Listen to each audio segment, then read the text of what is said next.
Olá, pessoal! Sejam muito bem-vindos a mais um OvoCast, um podcast que a Ovo Novo criou para trazer assuntos sobre saúde e vários assuntos relevantes do nosso dia a dia. Hoje eu estou aqui com a minha irmã Thaísa. Seja bem-vinda, que está estreando no nosso podcast. E aí, como estão as expectativas?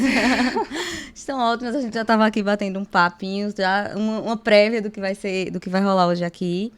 E é um prazer estar aqui, né? Eu fugi muito de participar do podcast, já tiveram vários e eu era para participar, não participei. Mas hoje estou aqui, vamos embora que hoje vai ter muito conteúdo legal para vocês.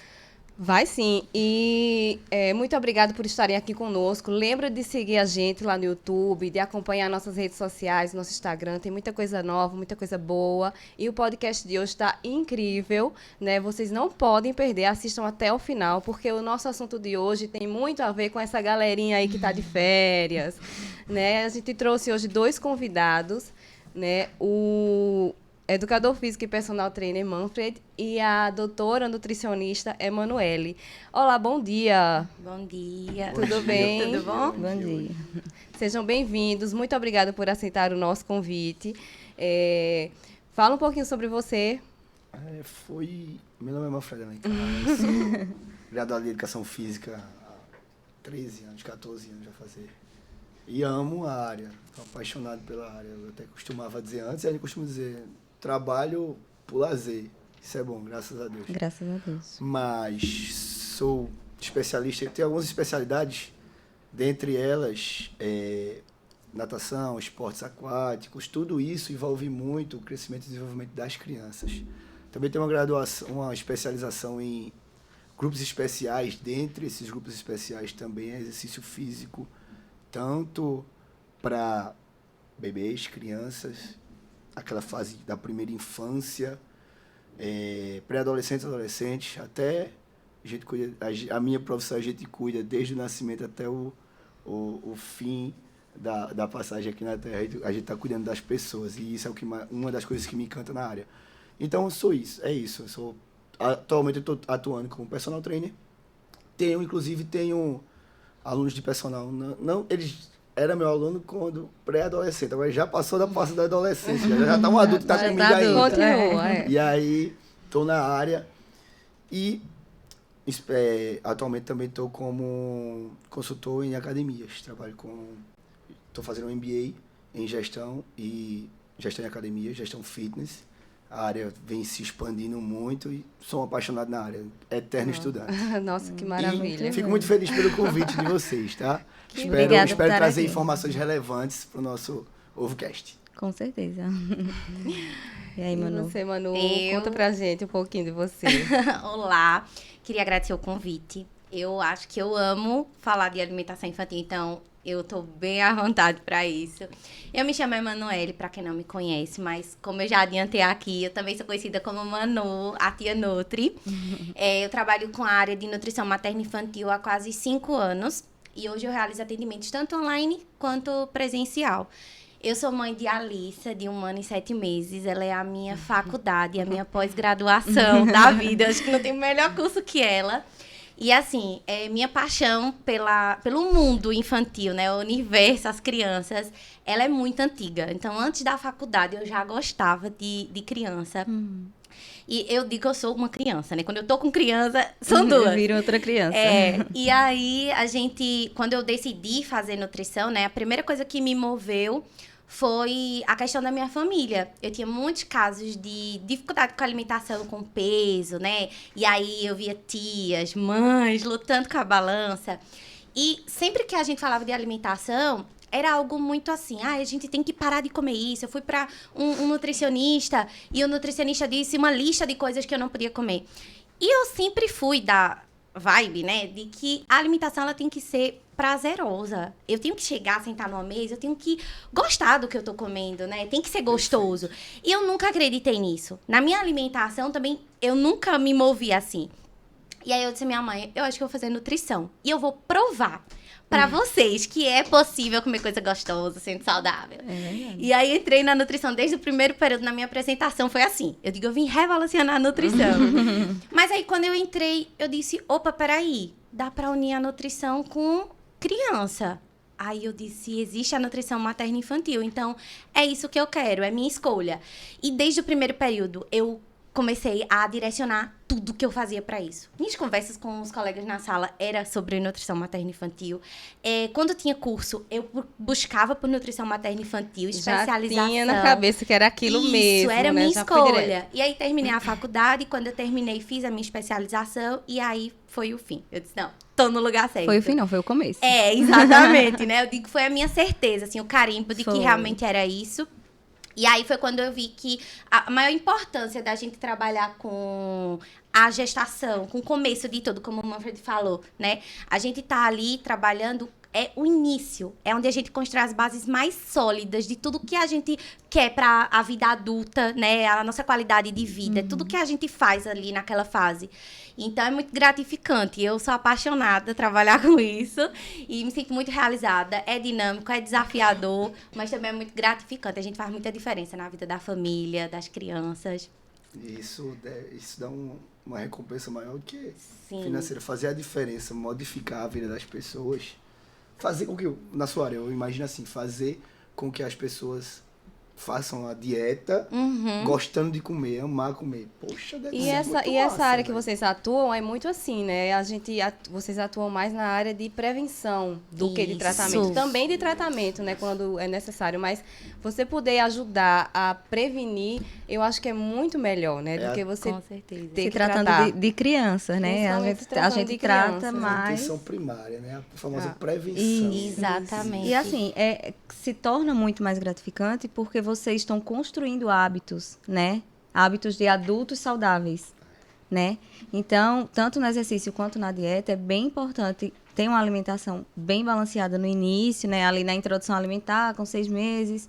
E aí também, quando a gente faz aquele exercício com os pequenininhos, e aí a gente está construindo hábitos saudáveis para ter adultos saudáveis, né? E eu acho que a geração que está vindo agora, a gente sabendo, assim, nós mães e pais, sabendo disso, né? A gente vai conseguir ter adultos mais saudáveis do que a geração propriamente da gente, propriamente dita, né? Exatamente. E até a gente sabe que, pegando já essa questão de ser saudável, né? A gente sabe que o exercício físico traz muitos benefícios, mas para a criança, que é o que a gente, assim, tá hoje trazendo esse assunto, para a criança, né? O que é o que é bom para uma criança que faz exercício e uma criança que não faz, né? Qual a diferença que isso faz? Eu acho que o fazer exercício, desde, como eu falei, dos 0 anos, idade 0 até o fim da passagem na Terra, é automático. A gente não vive sem se locomover. Acho que na primeira consulta que a gente leva os filhos para o pediatra, eu acho que eles já começam a passar exercícios ou atividades ou movimentos. Então, se a gente parar para pensar, o exercício físico, o movimento, ele já é inserido na nossa vida desde o começo. Desde o começo. Tá lá na barriguinha, lá como A gente diz, no sentiu muito forninho. movimento na barriga, viu? Quando a gente tá lá no forninho, eles estão lá quietinho e tal. Eles amam tá ali. Quando sai, é tudo novo e literalmente é um aprendizado em cima do outro. Eles aprendem tanto na fase da primeira infância, aprendem tanto que, tipo, eles passam meia horinha acordado e precisam dormir mais 40 minutos. Aí no instante dorme. Pra recuperar, Não fica acordado, não, mas é porque é muita informação ao mesmo tempo que ele precisa do sono para a hora do cognitivo conseguir Reorganizar. associar todo aquele conhecimento que ele teve quando estava acordado. E, inclusive, assim, em relação ao sono infantil, o saudável, né, para crianças nessa primeira infância é dormir 12 horas, né, por noite.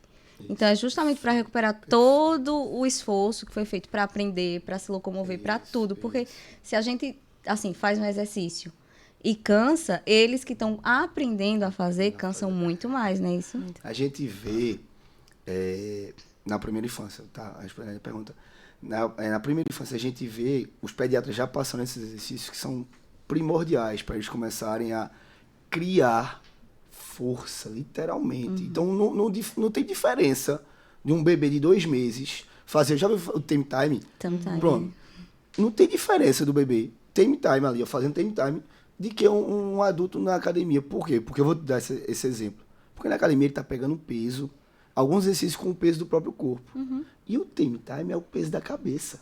Que é grande, Que né? é grande, E é pesada. desproporcional ao corpinho. Então, é literalmente para ele fortalecer todo aquele laço posterior da cabecinha, do trapézio ali, das costas, para ele fazer aquilo ali. Tem um que eu acho assim, tipo, cansativo, mas é incrível. Eu já coloco um bebezinho de bruços com os 2 braços aqui, ó. Aí ele fica... Ah, E meu quando Deus, ele o bicho. tira um braço, os pais ficam sofrendo pra ele tirar o outro. Já fizeram esse? Já? Mas quando ele tira o outro, É uma batalha, não. É um treino. É um treino. Então, ele já tá pronto não, ele já é estimulado a fazer exercício físico desde o começo. Porque a gente precisa ter uma constância de criação de movimentos. Por isso que, infelizmente, tem muita adolescente e criança hoje em dia, só trazendo um dado, a gente vê que 54, você saiu agora há pouco, o IBGE, 54% da população brasileira é sedentária. Sedentária. Então, estão doentes, literalmente. Desses 54, 84%, 82% são jovens. Então, tá aí uma causa que o Brasil é pioneiro no índice de obesidade infantil. Porque começa, mas infelizmente o uso de teles, aí a gente entra depois disso, mas o uso de teles influencia muito nisso. Então, Com certeza. se eles começarem a se movimentar no time, brincar, bota bota ele no tapete mesmo, deixa um brinquedo vermelho lá de um lado, no começo é preto e branco, deixa um preto lá e um branco aqui, e aí ele vai ficar engateando para olhar para um para o outro. Ele já começa a fazer exercício, já começa a treinar. Infelizmente, dá mais trabalho do que colocar a televisão lá, 54, com um monte de informação colorida, e ele fica vidrado. Mas a gente tá vendo, literalmente os estudos trazem um monte de problemas que isso está causando.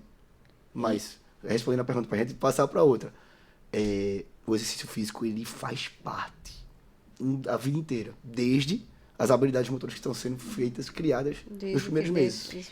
E só pegando um gancho que isso de Manfred, né? Eu sempre digo, até na alimentação, mas se você pensar, isso vale para tudo que a gente está fazendo com a criança. É uma sementinha. Essa primeira fase, né, da vida dela, o início de tudo que a gente faz, até o hábito de alimentar saudável, introduzir alimentos saudáveis, colocar a criança ali já no estímulo de uma criança mais ativa. A gente tá plantando uma sementinha para colher lá na frente, né?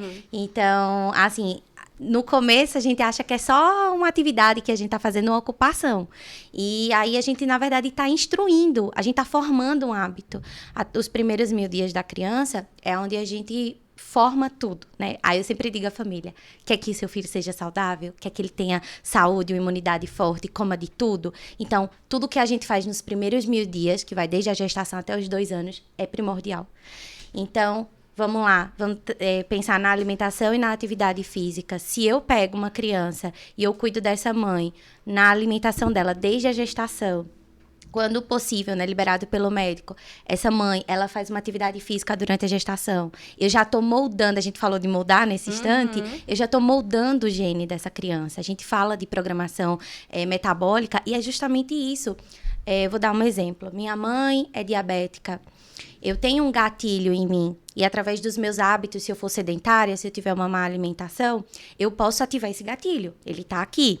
Mas se eu não for, se eu me alimentar bem, se eu praticar uma atividade física, eu silencio. Esse é o nosso papel, né? Esse é o nosso papel. E aí, com a criança, a gente faz isso. Quando o Manfred fala, eu tô ali colocando a criança para treinar.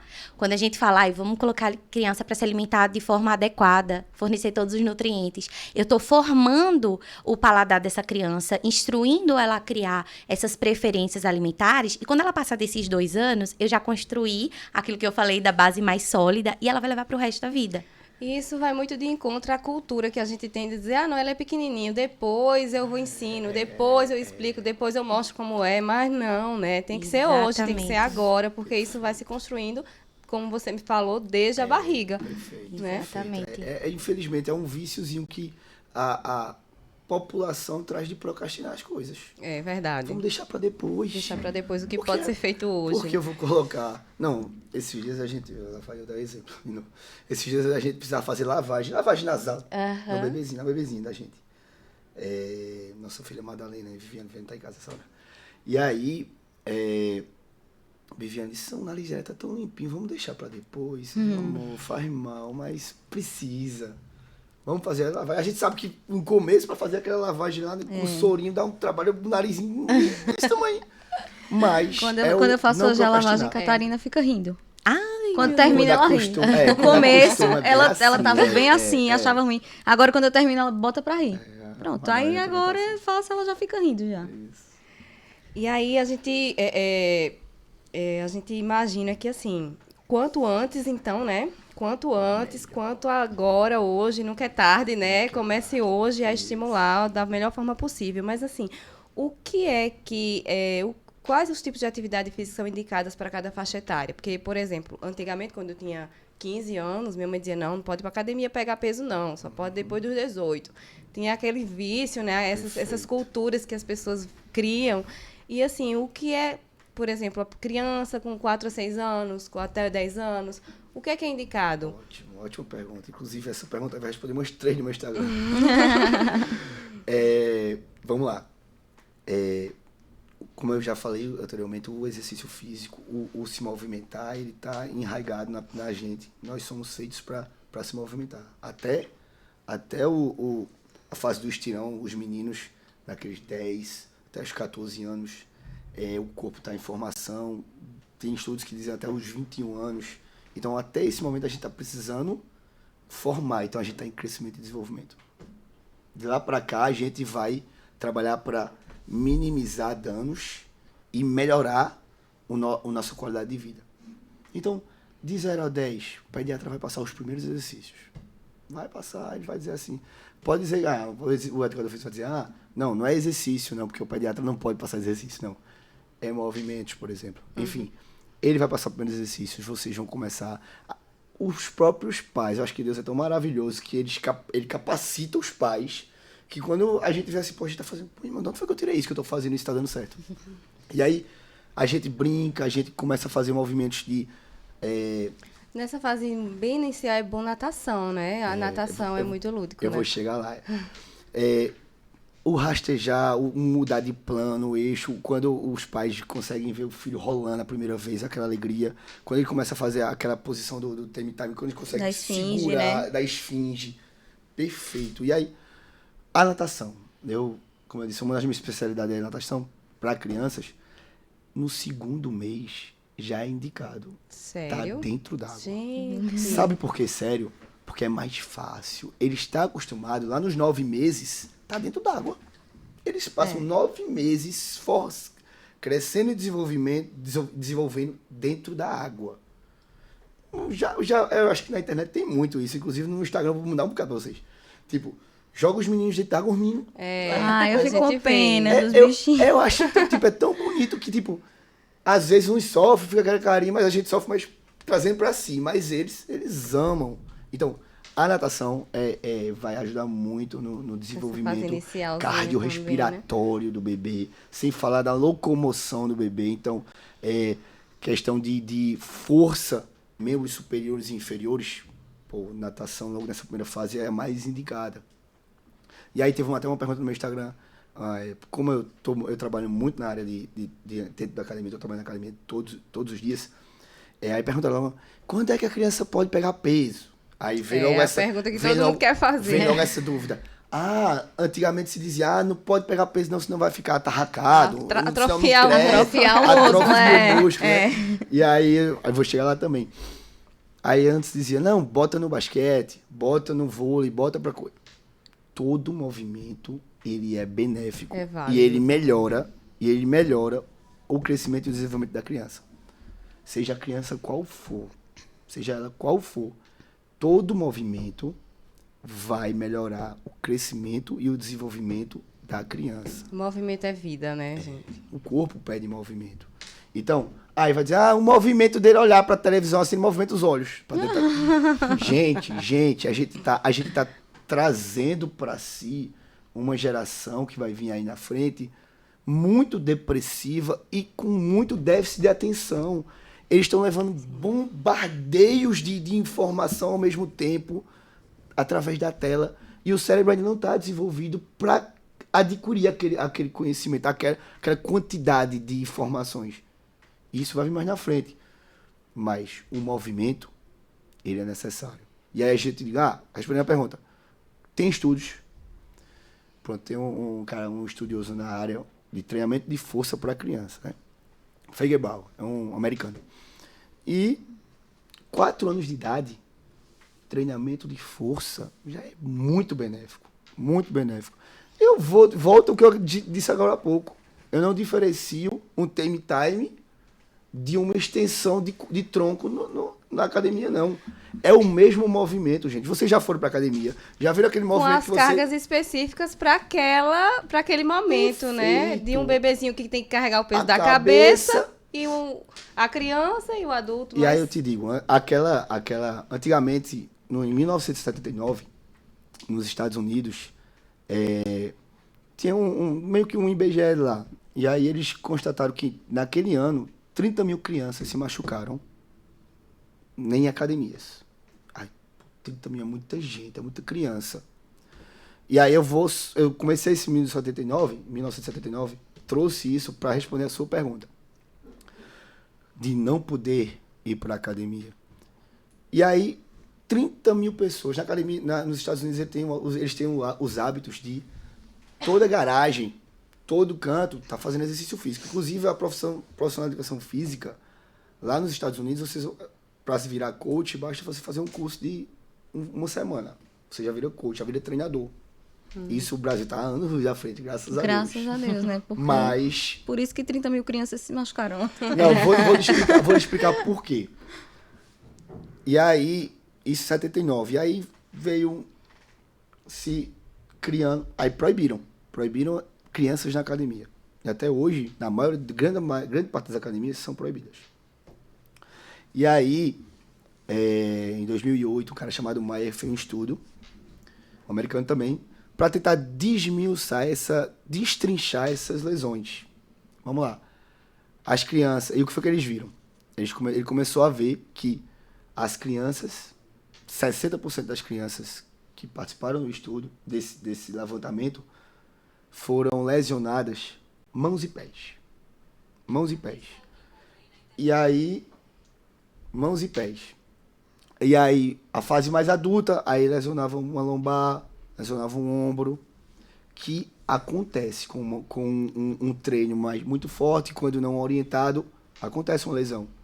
Mas o que foi que ele provou nesse estudo em 2008? Ele provou que as crianças se machucavam dentro da academia porque elas estavam brincando com equipamentos. Uhum. Elas eram o quê? Era soltando uma anilha no chão, soltando uma anilha no pé, era pressando o dedo no equipamento.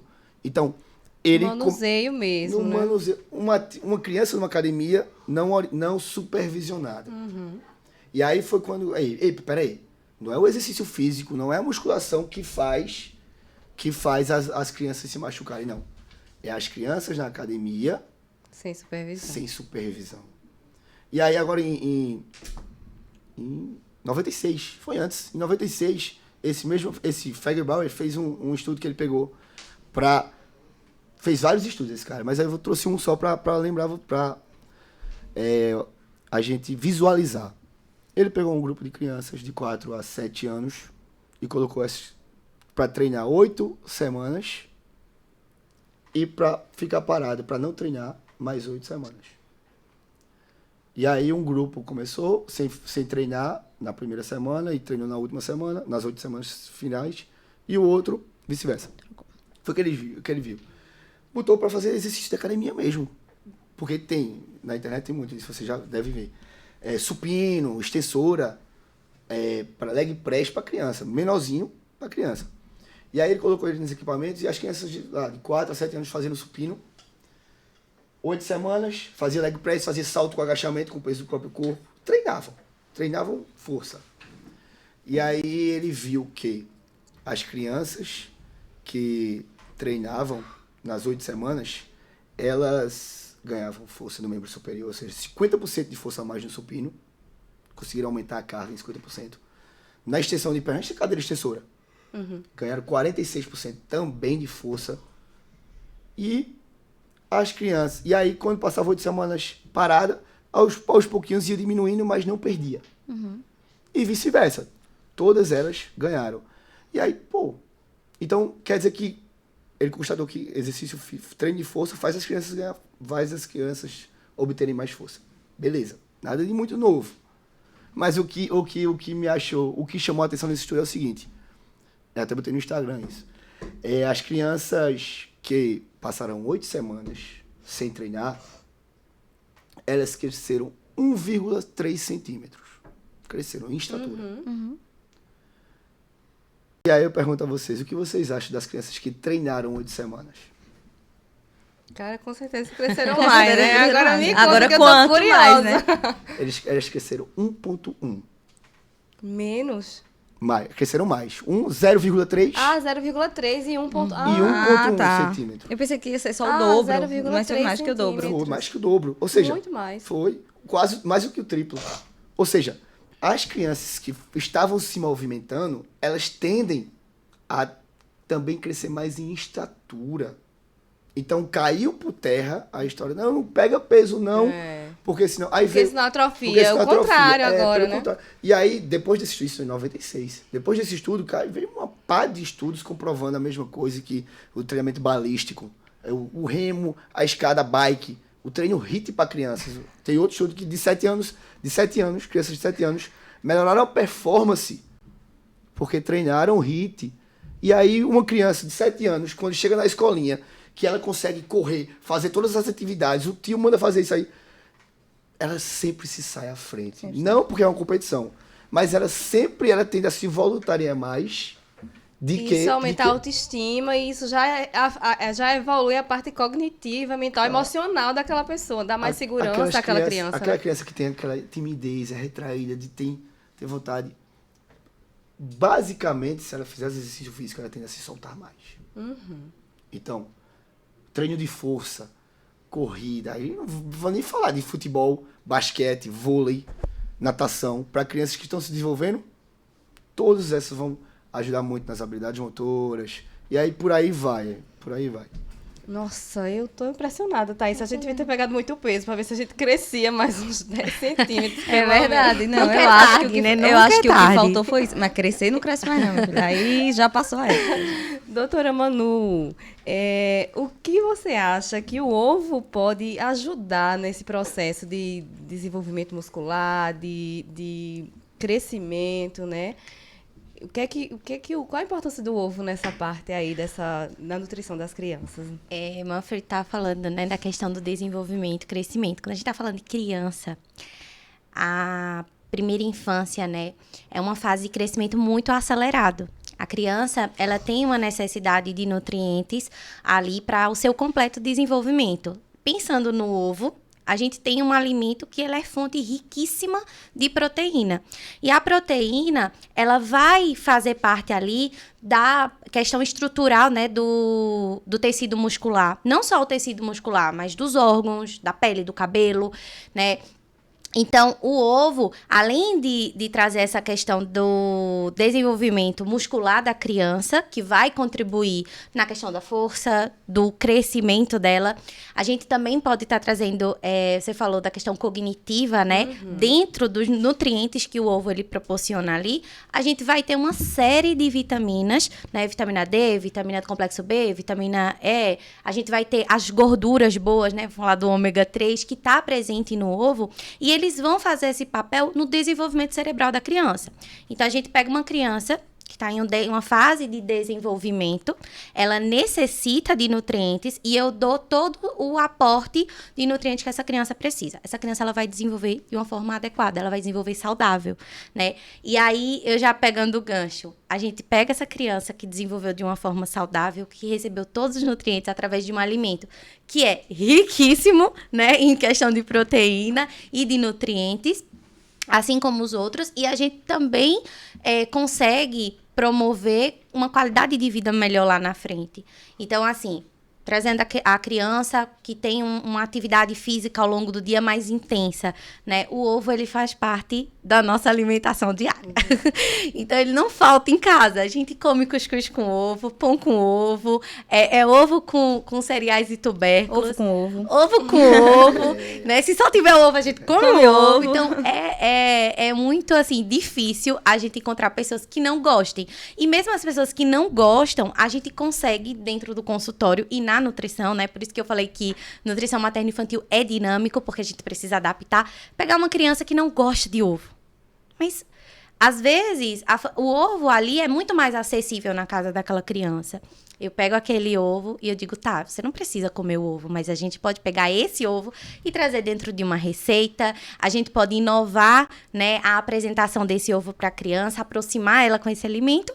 E aí esse alimento ele fazer parte da alimentação dela também. E a gente conseguir promover esse desenvolvimento, né? Então, assim, ele tem um papel fundamental na questão do desenvolvimento da criança. Não, eu falando do ovo, o ovo até dá crescimento muscular. Você falou, só para pegar o gancho, ela falou, a gente devia crescer, né? Vocês ainda podem crescer. Não a estatura alongando a lombar, não, mas crescimento muscular, ele é extremamente importante. Então, só para dar outro dado, a partir do 35º ano de idade, a gente começa a sofrer de sarcopenia. Sarcopenia é a natural, a gente começa a envelhecer, a gente começa a perder massa muscular naturalmente. Se a nossa alimentação for organizada, for rica em proteína que advém do ovo, a gente não perde tanto massa muscular. Então, a sarcopenia, para mim, que eu quero estimular, eu quero jogar lá para mais quando eu tiver 80, 90 anos, porque até lá eu quero construir crescendo em massa muscular. Exatamente. Então, isso, o ovo, desde a infância, é feito exercício físico, é até o final. E assim, em relação à introdução alimentar, né? Eu tive bebê agora, ele também, a gente fica assim, curioso porque elas estão só com 3 meses, né, Manfred? Isso. E aí, em relação à introdução alimentar, quando a gente pode introduzir ovo? Já no início, já com 6 meses, já pode oferecer o ovo? Pode ser ele cozido, ele frito em água, como é que a gente pode fazer? Oferecer esse ovo aí pro bebê? Eu sou muito suspeita. Agora a gente vai passar a tarde, amanhã, o horário todinho aqui, né? Quem estiver assistindo vai prolongar, porque eu sou muito suspeita por falar de introdução alimentar. As pessoas têm muito uma crença em relação ao ovo e outros alimentos que têm um potencial de alergia muito grande, né, na introdução da criança. De pensar que, porque é um alimento alergênico, eu preciso entardecer esse contato. Eu não vou apresentar. Como eu digo em consulta, olha, a fase da introdução alimentar, principalmente na janela imunológica, que ela vai dos 6 meses até os 9 da criança, é o período onde a gente consegue identificar reações alérgicas a determinados componentes. Então, a gente vai pegar o exemplo do ovo, né? O ovo, ele é um alimento alergênico, a parte da clara, ela tem um potencial maior de causar alergia, mas é muito importante que essa introdução ela aconteça logo no começo da introdução, no primeiro contato com os alimentos sólidos, para que a gente consiga identificar se o meu bebê ele vai ter reação ou sensibilidade ao ovo ou não.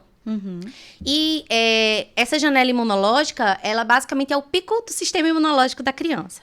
Eu digo que ela abre dos 6 meses e ela fecha aos 9 meses. Aí, às vezes, as famílias dizem assim, ai, meu Deus, mas meu filho pode reagir. Eu digo, pode, mas não significa que vai. E a gente vai introduzir justamente por prevenção, porque já é comprovado que a oferta tardia, né, de alimentos alergênicos, eles aumentam a chance da criança reagir. Então, quando a gente está na introdução alimentar e o ovo, ele é, de fato, olha, quem é meu paciente de introdução alimentar sabe, eu começo pelo ovo. Por quê? Porque o ovo, ele faz parte do almoço do bebê, quando a gente introduz o almoço, ele faz parte de lanches, porque a gente adapta, mesmo sendo bebê, a gente traz, né, o omelete ali presente num lanchinho para a criança ir tendo contato. A gente introduz ele no jantar, quando a criança passa a fazer o jantar. Então, eu gosto de iniciar com ele, dentro ali de outras variedades de alimentos, para que a gente consiga ter um leque de opções. Porque, como eu falei, é versátil, a gente consegue fazer várias coisas. É completo, é gostoso, Sim. né? Então, se deu certo, vai longe. E aí, em relação a... Só assim, para você complementar dentro da sua resposta. Em relação ao ovo de codorna, também também. O ovo de galinha e o ovo de codorna. Ovo de galinha, dá pra oferecer ovo de também ao codorna, bebê? do mesmo jeito. O ovo de codorna, a gente só precisa ter cuidado no corte, né? Por ele ser pequenininho, uma bolinha, o bebê ainda tá tendo contato com o alimento, então a gente precisa ter o corte adequado, se a gente for oferecer ele de forma sólida, para que a criança não venha a engasgar com ele. Mas o ovo de galinha, por exemplo, por ser maior, a gente já consegue fazer um corte até que o bebê segura. A gente não precisa mais amassar, liquidificar, peneirar o alimento como antigamente, ter medo que a criança tenha um contato. Eu sempre estimulo que a criança ela tenha um contato com a clara. Deixa ela pegar na clara. É engraçado a consistência da clara e da gema. Então, eu sempre falo para a família, né? Apresenta de formas separadas para que a criança toque na clara, conheça a clara, toque na gema, descubra o sabor diferente de cada alimento. E aí você falou da preparação, a gente vai estar trazendo diversas formas. Eu posso estar trazendo esse ovo cozido, ele é uma textura. Eu posso estar trazendo ele mexido, misturadinho, ele é outra textura. Eu posso estar trazendo ele em formato de um omelete, um bolinho. Eu posso estar enriquecendo esse alimento com legumes, com outra fonte de proteína. Então, assim, a única coisa que a gente, né, tem um cuidado é na preparação desse ovo, para que não torne um alimento muito gorduroso, no sentido de botar uma fonte, uma manteiga, né, uma margarina, no caso. Ali na preparação, a gente usar uma fonte de gordura mais saudável. No caso das crianças, até 1 ano de vida, a gente tentar não utilizar o sal ali na preparação do ovo, né? A gente tem o sal de ervas que substitui muito bem o sal de cozinha. Então, a gente pode sim estar utilizando ele e outros temperinhos naturais para dar gosto. Porque as pessoas dizem assim, comida de bebê não tem gosto. Eu digo, não tem gosto, você não temperar. Porque olha, até o ovo mexido, a gente consegue colocar legumes, verdurinhas. Eu amo o ovo. E, tipo, minha esposa até fala que ela não gosta que eu asso o ovo dela, que eu frito o ovo dela. Por quê? Porque eu não coloco sal. Eu boto um pouquinho de água só e o ovo. Eu amo o ovo, assim. Sempre foi assim. Minha família é um monte de hipertenso. E aí eu fui criado na família que não pode botar sal. Sim. E aí Deus já trouxe esse vício de adolescência, de criança, que até hoje eu não uso sal nem manteiga no ovo. E, tipo, eu amo ovo. Isso que o Manfred falou, ele é justamente isso, né? A gente falou de construir e formar hábitos. Eu digo à família, o sal, quando a gente pensa na criança, a gente não está falando só da questão da hipertensão, né, acostumar o paladar da criança no salgado, mas principalmente porque o rins da criança, ele é muito imaturo até 1 ano de vida. Então, ele está tendo contato com outros alimentos. Ele precisa fazer a absorção de sódio e de potássio que tem naqueles alimentos. E eu pego um alimento e salgo ainda ele, né? Então, assim, eu tô sobrecarregando o rins daquele bebê que ainda é muito imaturozinho. Então, por isso que a gente tem a receita de sal de ervas para dar uma redução aí e não sobrecarregar o rins do bebê. Mas, ao mesmo tempo, a gente começa a conscientizar os pais e o bebê, né, educar, de que a alimentação ela não precisa ser doce, salgada, né? A gente precisa conhecer o alimento como ele é. Qual é o gosto do alimento? Se a gente parar para avaliar, qualquer pessoa colocar lá no Google, papila gustativa, língua. Vai aparecer uma língua com as divisórias da papila gustativa. E aí, a primeira papila gustativa é o doce. Então, quando a gente coloca um alimento na nossa boca, a primeira sensação que a gente vai sentir daquele alimento é o adocicado. A segunda vai ser o salgado, e aí, por último do último, vai vir o azedo, o amargo. Por quê? As crianças aceitam tão bem uma bananinha, uma maçãzinha, alimentos, as frutas, que são mais docinhas. Porque ativa, né, primeiramente, o paladar mais doce, que é uma preferência. Eu em consulta, eu sempre coloco umas perguntas e respostas para entender como é que tá a consciência dos pais. E aí eu coloco, a criança, ela tem preferência por doce? Eu digo que é a casca de banana, porque os pais dizem, não tem, só se provar. Mas, na verdade, já tem. Porque a gente, naturalmente, já nasce com essa preferência. Manu, mas eu não gosto de doce, eu sou muito mais do salgado. Mas talvez porque você foi moldada para uma alimentação mais salgada. Você não foi instruído para uma alimentação rica em açúcar, pobre em nutriente, né? Então, assim, até quando a gente fala da alimentação, a gente precisa pensar na variedade de alimentos e de sabor, né? Então, é saber que a gente falou da introdução alimentar, eu vou introduzir o doce, né, natural, frutose do alimento, mas eu também vou introduzir o amargo. Meu bebê, ele vai comer maracujá. Ai, meu Deus, coitado do bebê, 6 meses comendo maracujá. Vai, eu tenho um paciente que ama maracujá. A gente começou lá na introdução alimentar. Aí, tem 2 anos, aí uma vez o pai fez um vídeo. Você quer o chocolate ou o maracujá? Eu quero maracujá. Parece mentira. Isso é um sonho, minha gente. Mas é resultado daquela semente que a gente plantou. Parece que não é possível, mas é porque foi a forma como a gente construiu. Foi como eu apresentei esse maracujá. Foi o contato que ela teve naquele momento de construção das preferências dela. Foi ela entender que o amargo, o azedo, o ácido, ele é um sabor como qualquer outro. Tem criança que quando come um legume, uma verdura, onde a gente tem ali um sabor mais, né, amargozinho, azedo, já faz aquela careta. Porque não é acostumado. E eu digo sempre à família, careta, principalmente na introdução alimentar, careta não é sinônimo de que a criança não gostou. Porque às vezes os pais acham que não gostou porque fez careta e não oferece mais, Exatamente. Né? Mano, eu acho que fulano não gostou. Não, viu? Ele fez uma careta. Gente, imagina só. Um bebê só tomava leite. Só sabe uma consistência. Só tem um sabor ali acostumado. De repente, eu coloco na boca dele uma coisa. Aí, imagina, essa coisa tem temperatura, ela tem textura, ela tem um sabor. O bebê faz o quê? Cospe. Aí, cuspiu, não gostou. Gente, não é isso. O bebê tá aprendendo a lateralizar o alimento na boca, a segurar, né? Então, assim, a gente precisa dar tempo para que o bebê ele explore o alimento. A gente precisa de movimento de repetição. Eu dei um alimento hoje pro meu filho não gostou. Uma vez que você deu... Aí não tem que oferecer novamente, né? Claro. Exatamente. Até porque, por exemplo, minha filha tem 2 aninhos e ela nunca gostou de queijo. Nunca gostou de queijo. Aí quando foi a semana passada, a gente tava comendo queijo e ela tava comendo queijo na mesa. Gente... Ela tá comendo queijo. Então, assim, você oferecendo, você consegue, né? Que, de repente, ela tá no outro momento da vida que vai gostar. Exatamente. Eu digo que é o belo dia, viradinha de chave. E aí, a gente precisa ter... veja, você tinha um queijo em casa. Você tinha disponibilidade ali. Imagina se você... minha filha não gosta de queijo, então não vou colocar queijo. Não vai ter queijo. Então, ela não queria provar.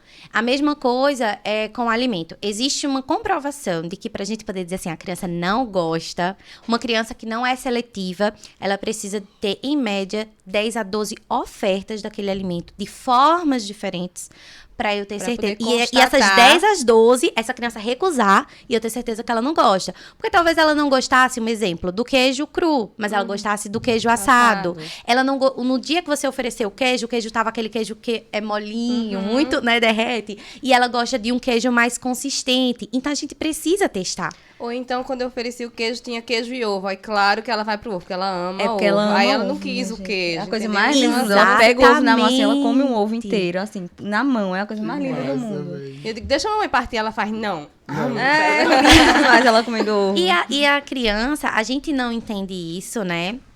E eu trabalho muito isso. Olha, eu trabalho isso com minha filha, eu trabalho isso com todo mundo que eu converso. Primeiro, a criança ela não é obrigada a gostar de nada, de tudo, né? Ela não é obrigada a gostar de tudo. Você gosta de tudo? Tenho certeza que tem algum alimento que você diz assim, esse aqui eu não gosto muito. Eu não gosto de peixe. Eu sei a importância. E eu sei que através da minha alimentação é a única fonte de ômega, então eu preciso suplementar. Se eu não comer, eu não gosto. Por questões traumáticas que eu vi tratar um peixe uma vez. E aí eu vi ele cru e eu digo, meu Deus, eu não consigo comer. Excluir da minha alimentação. Eu não gosto de peixe, mas eu gosto de outros alimentos que são fonte de ômega 3, né, no caso do ovo, ou até mesmo a própria suplementação que me proporciona, né, esse aporte desse nutriente, e isso não me prejudica.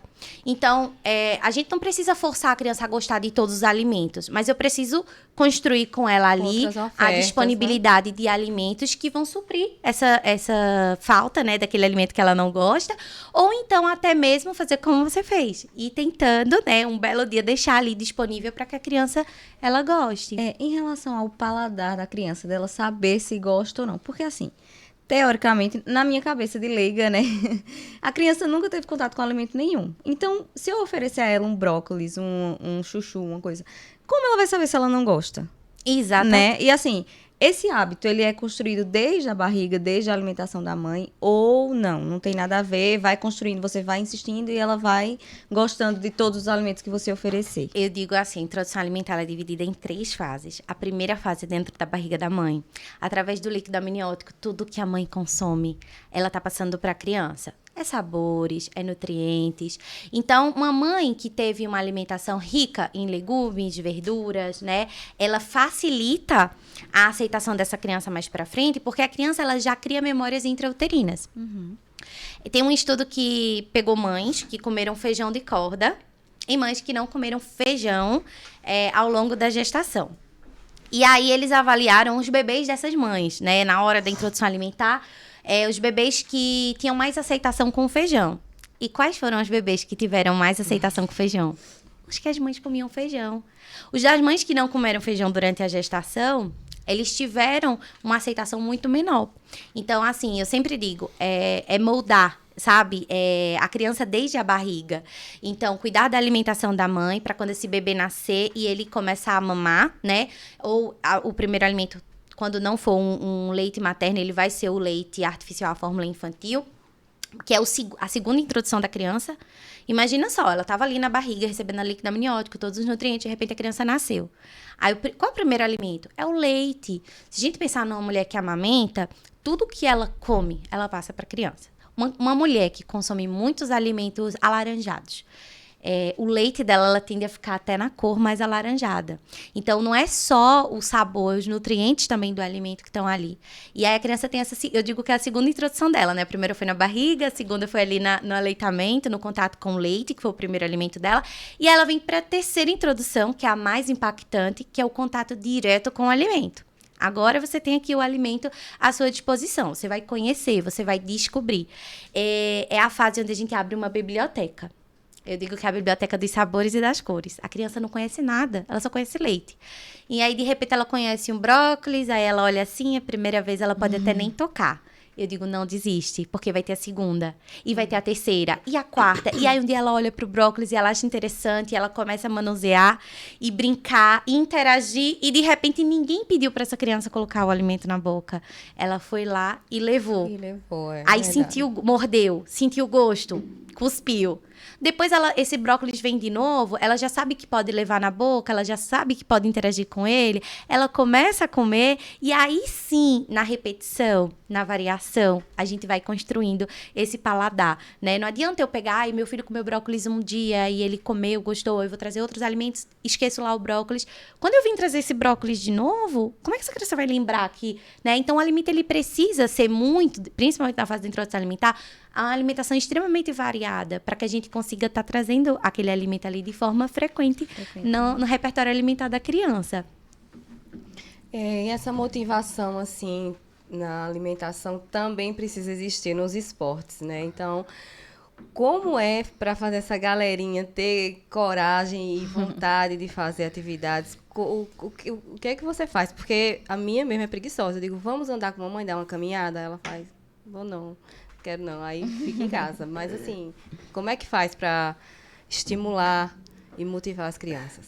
Eu acho que, pegando um gancho que o Manu falou, as crianças, elas vão... Como é que eu vou... Falando do brócolis, eu fiquei pensando no brócolis. Se a família não gosta de brócolis, se a família não gosta do brócolis, basicamente a criança não vai gostar do brócolis.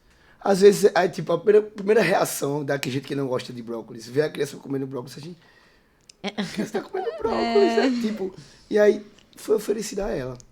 Basicamente, a alimentação dos pais vai ser a alimentação dos filhos.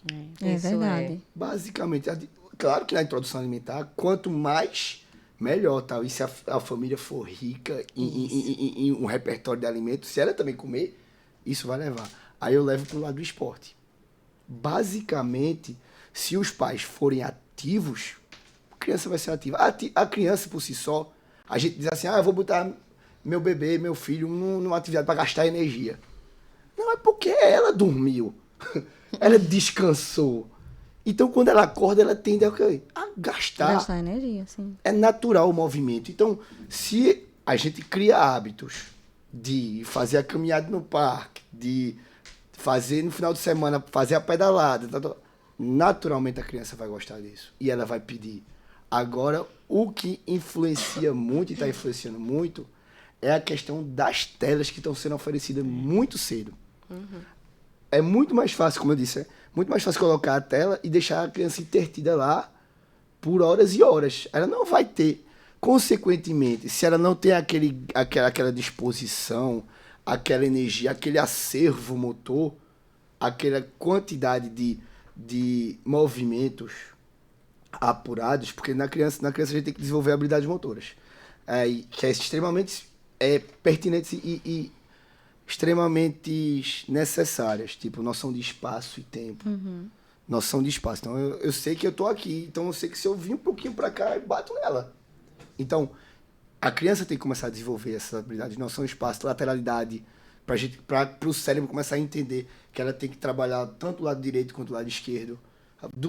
No 4º ano de vida, até o 6º, a criança ainda vai saber se ela vai escrever com a direita ou com a esquerda. Isso é a noção de lateralidade que tem que ser trabalhada desde o começo.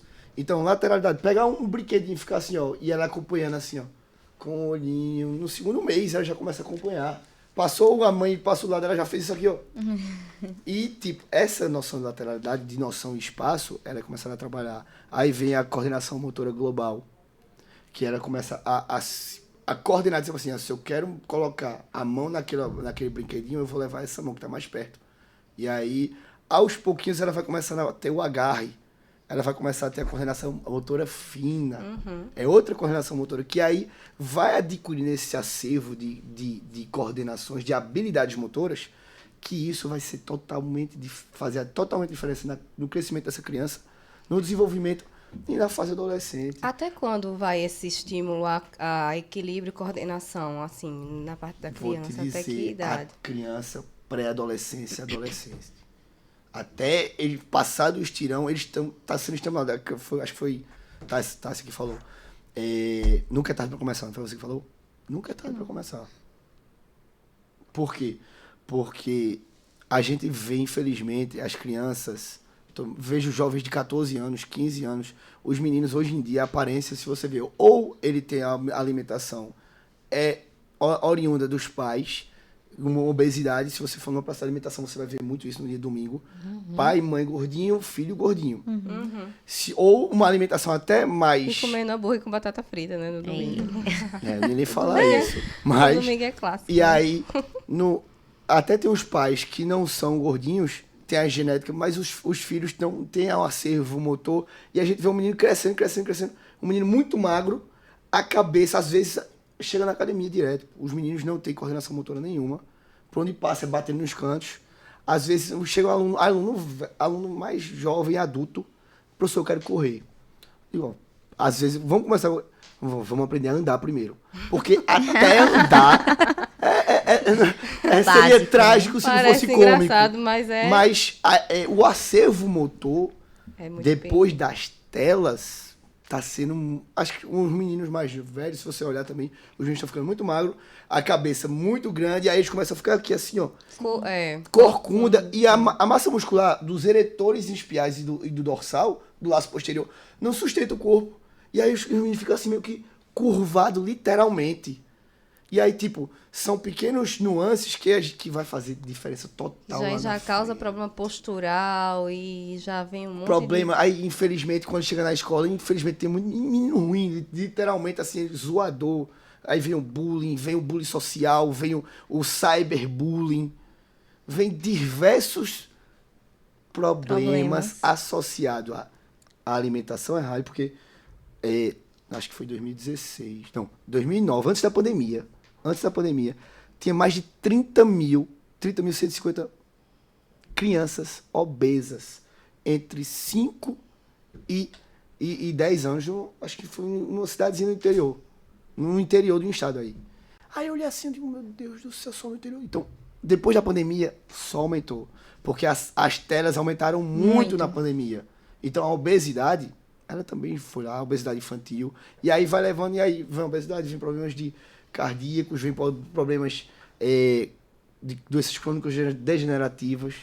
Então, infelizmente é uma bola de neve. Então, quanto antes você começar a fazer a caminhada, a andar, estimular, passear com o cachorro, fazer essas atividades... É isso que eu melhor. ia perguntar, assim, por exemplo, às vezes a mãe não tem tempo de acompanhar num basquete, atividade, numa natação, trabalha o dia inteiro e a criança fica em casa. O que é que você orienta para essas crianças que estão em casa, né? Que o pai não tem tempo, a mãe não tem tempo de acompanhar a atividade física. Fazer o quê em casa? Estimular de que forma? Procure um profissional. Seja ele da área aquática, coloca o menino na natação, coloca o menino no esporte coletivo, no esporte de areia está em alta. Vôlei, futevôlei, Beach tênis também. beach tênis, esporte de areia está em alta. Bota ele na areia, bota ele num treinamento de força. Eu sou suspeita a falar do treinamento de força porque eu sou amante do treinamento de força. Mas durante muito tempo, até hoje a sociedade tem uma discriminação com o treinamento de força porque pensa que é só pegar peso, mas não é. A academia não só vai para pegar peso. Você vai pedalar, você vai correr, você vai fazer um treinamento circuitado. Então as crianças vão fazer o treinamento funcional que é oriundo, que o CrossFit é oriundo do treinamento funcional. Então é feita a alimentação. Quanto mais cedo você oferecer essas atividades, essas modalidades para a criança, ela vai se identificar com alguma. Com certeza. Antes, no meu tempo, era só futebol. Toda criança ia para futebol. Mas hoje em dia, além de futebol, tem uma diversa gama de atividades. E aí eu volto na história da alimentação. Se os filhos vão ter a alimentação que os pais oferecerem, os filhos vão ter a vida ativa que os pais oferecerem. Então, claro que os pais, o grande grau de sedentarismo começa depois de 19 anos de idade. 19 até os 30, 35, porque nós vamos o quê? Vamos trabalhar, vamos planejar, casar, ter filhos, comprar uma casa, comprar um carro, e isso requer tempo da gente. E aí a gente acaba deixando a nossa atividade física de lado. Quanto mais tarde, pior, assim, pelo menos eu comecei tarde, né? Eu não fazia exercício quando era criança, acho que eu fazia uma natação perdida, então eu vim começar a me exercitar de uns 5, 10 anos pra cá. E aí é bem mais difícil você introduzir isso na rotina. Né? Aí é o X da questão. Teve uma fase da sua infância que você parou de fazer exercício. Você vem fazendo exercício a vida toda. O exercício não é só aquele treino regulamentado, não. É se movimentar. Então, se você for se movimentar sempre, aí por isso que eu digo, 18º, sai da faculdade, sai da escola, vai estudar. Aí sim, ocupa o tempo, passa. E hoje em dia, com essa escola de tempo integral, os meninos estão mais cheios de inglês, atividades mais robóticas, e aí deixa o exercício físico de lado. Mas introduzir esse exercício, apresenta uma modalidade para ele que ele vai gostar e vai tomar gosto. E aí ele começa cedo. Claro que vai chegar um momento lá, ele vai dar uma parada, mas ele vai voltar porque é normal, o ser humano é altos e baixos. Não vá se cobrando. Porque o Manfred é personal, o Manfred treina todo dia. Não, tem dia que eu tô saco cheio para treinar. Mas faz bem, eu preciso. É introduzir de alguma forma, né? Do mesmo jeito que se introduz o inglês, que se introduz o reforço, introduzir uma atividade de alguma forma. E quantos dias na semana é indicado, mais ou menos? Boa, vamos lá. O exercício, a Academia Americana de Saúde do Esporte, do Exercício Físico, ela orienta 5 vezes por semana, a cada 30 minutos. Cada 30 minutos. Então, se a gente começar 3 vezes na semana, beleza. Teu filho faz um futebol... faz tem um dia que ele faz futebol, tem um dia que eu vou botar ele na academia, vai fazer pelo menos 1 dia ou 2 dias na academia. Vou colocar ele em outra atividade. Porque até tem um dia que ele vai, no domingo, ele vai pra casa dos primos e passa o dia jogando bola. Um exercício. Já valeu, né? O que a gente tem de evitar é a inércia. Porque aí vai ver obesidade, vai ver transtornos cognitivos, porque ele tá aqui só no celular. Ele viciado em dopamina no TikTok. Aí passa. Ele não acaba nem o vídeo. Nem espera. Nem o vídeo. Sobe. E aí é muita informação e aí ele não acaba perdendo o interesse para outras atividades. E isso que o Manfred falou, né? Ele está muito atrelado também à questão do comportamento disciplinado. A criança, quando ela está fazendo uma atividade, ela precisa focar naquilo. Ela precisa ter disciplina. Se a gente pensar, tá tudo interligado. Uma criança que começa uma atividade física, seja ela qual for, como ele falou, treinamento de força, um funcional, um esporte de luta, uma natação, essa criança ela vai ter gasto. Ela precisa repor tudo que ela tá gastando, né? Então, ela vai precisar se alimentar bem. Se ela se alimenta bem e ela tá treinando bem, ela precisa se hidratar bem. Então, a gente tá construindo ali todo um histórico aí saudável, né? De desenvolvimento, de saúde, de bem-estar. Naturalmente, ele vai ser aquele que vai estar com o corpo mais alinhado quando ele for um adolescente. E eu acho que, acima de tudo, permitir que as crianças façam isso. Eu tenho minha bebê, e aí eu tive uma vez um momento onde estava ela e outra criança. E aí ela é extremamente ativa, e em questão motora, ela é assim, é um arraso. E ela solta, andando pra cair, pra levantar, pra aprender a apoiar a mão, né? Porque às vezes a gente quer criar a criança ali dentro daquela bolha, que a criança, quando ela começa a dar os passinhos, eu tenho que estar ali do lado, eu tenho que segurar na mão dela, não posso deixar minha criança cair, eu não posso deixar ela livre pra aprender, como o Manfred falou, sobre espaço. E aí ela, com idade bem mais nova do que a criança, o outro bebê, ele andava assim, ó, pegando na parede e puxando a mão da mãe, porque ele não tinha segurança nem pra andar. E aí ela, eu queria tanto que ele andasse como ela, que ele fizesse como ela tá fazendo. Mas aí eu olhei assim pra ela, falei, poxa, mas ela não tá dando a oportunidade para o bebê fazer isso. O bebê queria... Chegou um momento, porque criança aprende com criança. E aí o bebê olhou pra o outro, né, pra minha bebezinha, e aí ele simplesmente tentava imitar. Só que ela não deixava. Eu tava longe ali, né, perto, mas longe ao mesmo tempo, e ela não deixava. Hoje, minha bebê, se você olhar, ela faz coisa que você diz, meu Deus, eu digo, ela vai ser crossfiteira, ela vai ser da academia. E meu esposo gosta de academia, aí ela pega. É muito engraçado. A coordenação motora, ela agacha, bem bonitinho. Eu fico, meu Deus, que inveja. Eu fui tentar agachar, porque eu não consigo, não tenho essa articulação. Ela agacha, sabe aqueles pesos de porta, de areia? Ela agacha, ela pega, ela levanta bem bonitinho assim, ó. Ela gosta de fazer movimento, de pegar as coisas. Tem hora que eu digo assim, minha filha, isso é pesado pra você, não pega não. Mas ela gosta de arrastar as coisas, tirar a coisa do lugar. Claro que com segurança, a gente tá ali, né monitorando, observando. Ela tá treinando. Mas a gente deixa ela livre. E ela tem uma coordenação motora. Então, assim, isso facilita muito. A gente treina, né? Eu e meu esposo, todos os dias ali. A gente faz atividade física, a gente vai pra academia. Meu esposo fica assim, eu vou colocar a Alissa na academia. Aí, na luta, ela já faz natação, né? Então, assim, a gente busca, como o Manfred falou, dar o exemplo. Ela tem o exemplo dentro de casa, na alimentação, na atividade física. E os pais, eles precisam ter essa consciência, o seu papel. Não adianta. Tem pai que diz assim, eu queria que meu filho comesse fruta e legume. Qual é a fruta e legume que você gosta? Como é a sua alimentação? Não, é porque eu como fora de casa e... Tá, mas quando o teu filho vai lanchar ou quando ele vai comer, você senta com ele? Na introdução alimentar, vocês vão chegar... Manfred chegou na introdução? Não, ainda não. Tá com ainda não, né? Vocês vão chegar na introdução... Eu já fiquei imaginando a minha comendo ovo. E vão lembrar disso. Eu também. Vocês vão lembrar disso quando chegar na introdução. O bebê de vocês, quando começar os sinais de prontidão, que é o interesse pela comida, né? Assegurar os objetos e demonstrar que ele tá pronto e ter o carimbo dos 6 meses e começar a se alimentar... Muitas vezes, vocês vão estar com o prato de vocês e ele vai estar com o dele. Tá a mesma coisa no prato. É igual, mesma fruta, mesmo alimento. Mas ele vai querer o de vocês. Ele não vai querer o dele. Aí você diz, filho, mas o seu é igual ao de mamãe. Mas ele quer o seu. Mas meu pai e minha mãe tá comendo.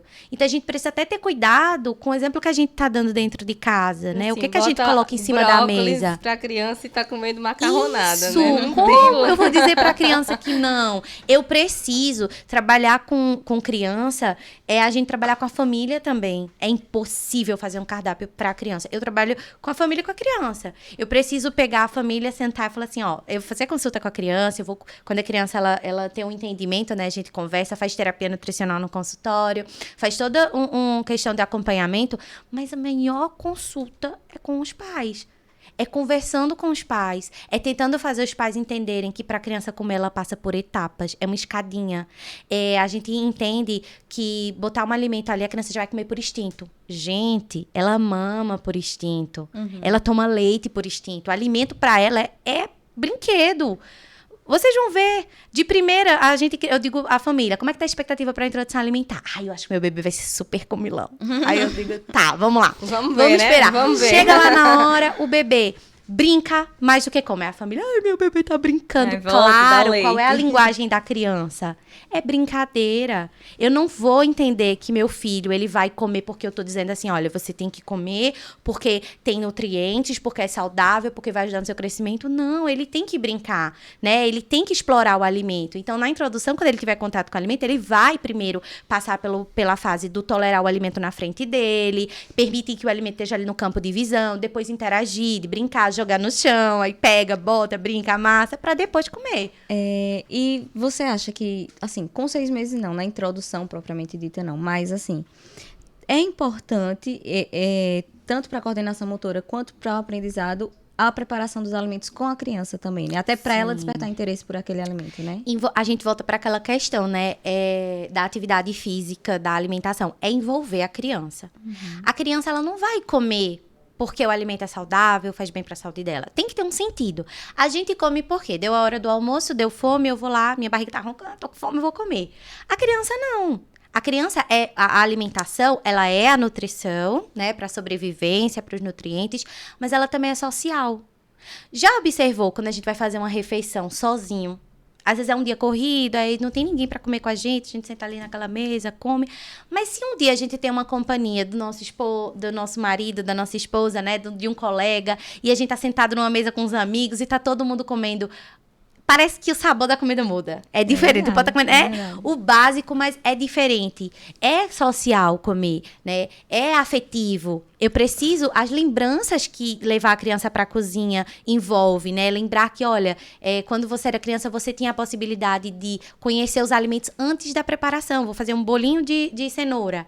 E aí eu vejo ali a cenoura ralada, eu vejo o ovo que tá na cenoura, eu vejo uma aveia ou um trigo, eu vejo, né? Então, assim, eu tenho um contato com o nutriente, eu tô ajudando a minha mãe, então você tem aquele senso, assim, de autoconfiança, né? De segurança, tá acompanhando os pais naquele processo de responsabilidade. Então, entender que isso ajuda muito a entender que a alimentação, ela não é só quando tá na mesa, né? A criança saber de onde vem o alimento.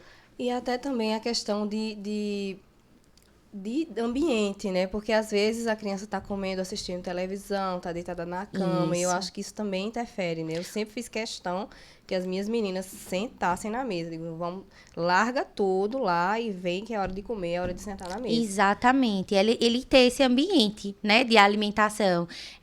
Na introdução alimentar, até antes, quando o bebê ele tá se preparando, com 5 meses, o bebê não come, mas ele observa. Tá na hora da refeição, o bebê tá assim. Pai e a mãe tá comendo, o bebê tá assim. Traz pra mesa. Eu vou preparar uma salada. Pega o tomate, pega a cenoura, deixa o bebê manusear. Ele não vai morder, ele não vai comer, porque ele ainda não conhece. Pode ser que ele ainda arrisque levar na boca, mas ele vai manusear. Então, deixa o bebê ter esse contato antes. O bebê ele ainda não faz uma refeição. Traz ele pra mesa para observar o almoço. O que é que tem na mesa no almoço? Os utensílios que são utilizados. Eu quero que meu filho coma com a coordenação motora adequada ali com o talher. Mas ele não vê ninguém comendo de talher, ele não vê ninguém se alimentando na frente dele. Então, trazer para a mesa, ter um ambiente ali para ser feito as refeições, entender o horário de cada refeição, né? Envolver a criança na alimentação como protagonista. Eu digo isso, assim, o que me move é ver uma criança extremamente independente, desde a introdução alimentar. Às vezes, a gente criou as crianças para comer primeiro a criança e depois eu como. Ou então, eu como primeiro e depois eu vou alimentar a minha criança. Gente, a criança, ela tá ali dentro da preparação. Enquanto tá montando o pratinho, eu tô dizendo a ela, olha, hoje tem feijão, hoje tem arroz, hoje tem ovo, hoje tem salada. Né? A criança já sabe, eu tô prevendo para ela o que é que vai ter no pratinho. Coloco ali no pratinho, sento com ela, tô comendo, ó.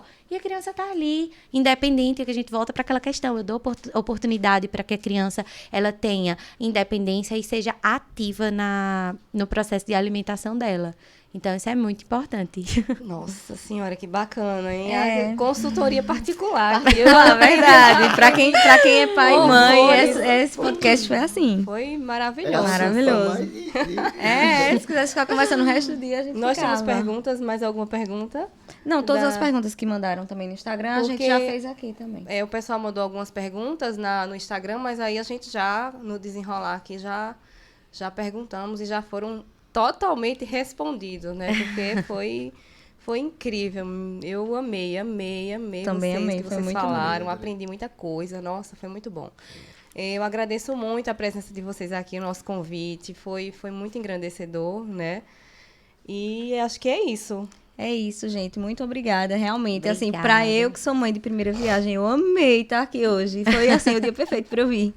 E foi incrível, assim, todos os assuntos que a gente abordou, até a gente saber realmente educar, né, os nossos filhos aí. Então, foi maravilhoso. Muito obrigada pela presença de vocês. Eu adorei. Eu acho que Perfeito. nós agradecemos, Sim, né? A Roy. oportunidade de falar sobre o assunto com que eu trabalho, com que nós trabalhamos, quanto mais a gente poder trazer esses assuntos relevantes para a população, Isso. melhor. Então a gente está aqui tentando minimizar possíveis erros que estão acontecendo em casa.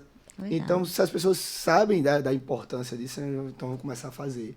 Vou começar a mudar de hoje, porque isso é para melhorar a vida dos nossos filhos mais na frente. Serão Isso. adultos, né? Conscientizar, né? Os pais, principalmente os pais ali, que têm um papel fundamental na educação do filho, na instrução de hábitos da criança. Então, saber que eles são o grande exemplo. A gente pode ter ali profissionais direcionando, nós somos apenas o GPS, né? Mas os pais são os condutores, então eles vão direcionando, eles vão criando as pontes, e é isso que o Manfred falou, a gente precisa trazer mais esses assuntos, a gente precisa falar mais sobre isso. A gente tem aí um marketing de hábitos, de alimentos, né? Uma alimentação que não é saudável, muito agressiva, então a gente precisa também trazer de forma mais frequente e presente esses assuntos mais relevantes que possam fazer diferença na vida de quem tá ouvindo, de quem tá assistindo, de quem, oxe, peraí, eu tô nesse momento aqui, meu filho tá assistindo televisão, então eu posso desligar a televisão e eu posso pegar ele e levar ali na calçada pra gente correr, eu posso inventar uma brincadeira com degrau, eu posso ir agora na cozinha, olhar quais são os alimentos que eu tenho em casa e fazer uma receita com essa criança. Então, assim, a gente precisa fazer, né? Assumir a nossa responsabilidade ali, nosso papel, que é muito importante. E estar sempre presente, né? Porque é Isso. isso que eles querem, Com é presença e certeza. atenção. né? Exatamente, é o melhor presente que a gente pode dar. Pode dar, é verdade. Nossa, gente, obrigada. Muito Obrigada a mesmo. vocês, o prazer foi todo meu. E eu quero convidar vocês, porque esse mês de férias, né, nosso Instagram tá recheado de receitas novas feitas pelas nossas crianças, né? Nós temos um projeto novo, que é o Chefinho Ovo Novo. As criancinhas botando a mão na massa lá, e já temos uma receita que está lá postada. E se inscreve lá no nosso canal, no YouTube, e segue o nosso Instagram, que tem muita coisa interessante. Muito obrigada por estarem aqui com a gente hoje, e até o nosso próximo OvoCast.